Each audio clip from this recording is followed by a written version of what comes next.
Hello, I'm Rebecca Vaughn. It's Saturday, June 28th. Here's a look at the top stories from your trusted local news source. Several new laws take effect in Iowa starting next week. Gender identity will no longer be a protected class under the Iowa Civil Rights Act.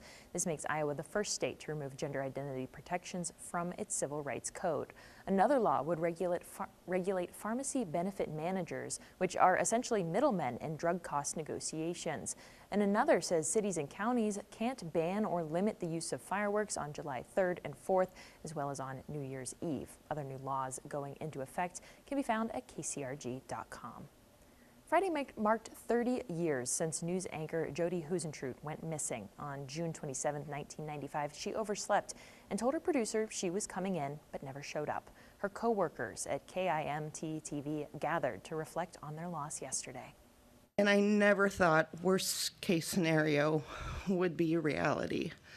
And then later on that day for the new news, I had to go on and be the first person at KIMT to break the news that Jody had been abducted. Jody's friends and coworkers say the pain of not having any closure is still there, and they reflected on major milestones she's missed.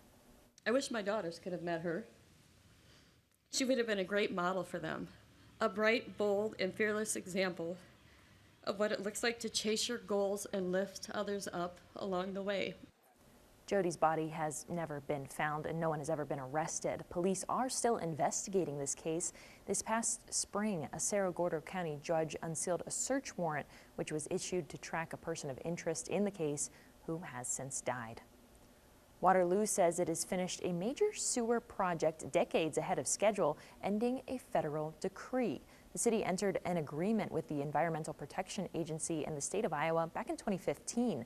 This required infrastructure upgrades to improve aging systems and protect waterways. It was expected to take up to 30 years to finish, but the city reached the requirements in just 10 years. The city invested more than $100 million to improve wastewater treatment and the sewer systems. And the Iowa Department of Natural Resources is now urging people to avoid 10 beaches this weekend due to high levels of E. coli.